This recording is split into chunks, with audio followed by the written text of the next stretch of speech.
mankasitraka an'andriamanitra isika sanao a fa mbola afaka miaraka amin'ity fandarana mahafinaritra ity a MC TV miaina finaritra miaraka amin'ny fanamasina ny zono namanao ao anatina fotoana fohy mino isika fa miasa ny fanamasina na dia fohy azan'ny fotoana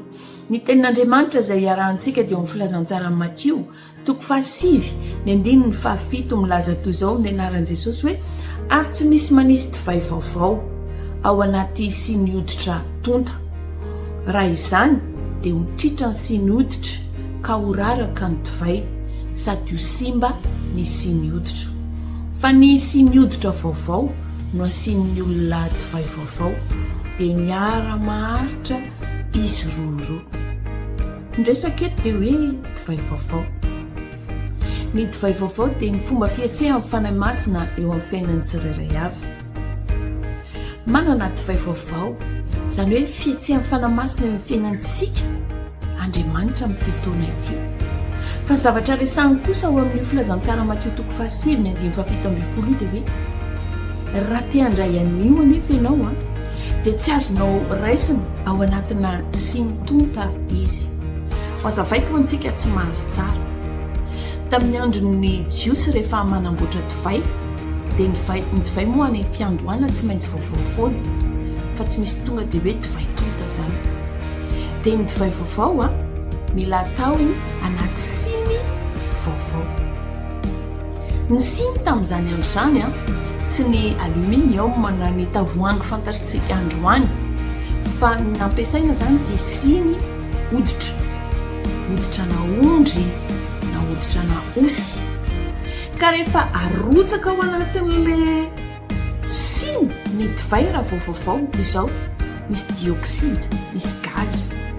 dia iny hoditra iny a lasa mihitatra satria mifermente le divay ao anatiny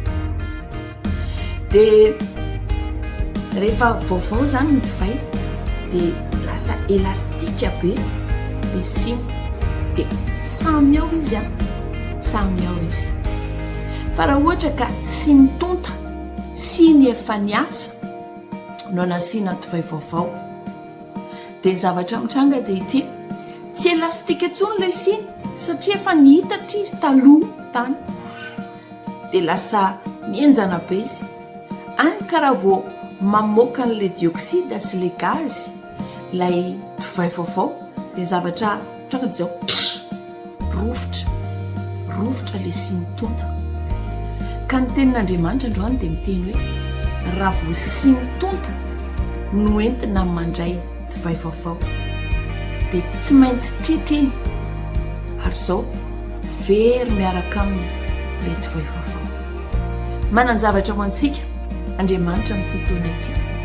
fa ny angatahany dia izao oka ianao a hiavao amin'ny fisaina tena vonona tsara hiavao amin'izay tokony havaozana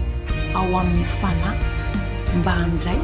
an'le zavatsoa homanin'Andriamanitra ho antsika dia ho tahina loatra ianao amin'ny fatakaranao misy siny tonta tsy azontsika hijanonana raha ohatra ka divay vaovao no raisitsika ianao fa nandray zavatra ianao androany a izay kely voapitako dia ny fanamasina no anampiazo be dia be ahafahanao mandray be dia be dia samy tahin'Andriamanitra dia mivoninahitra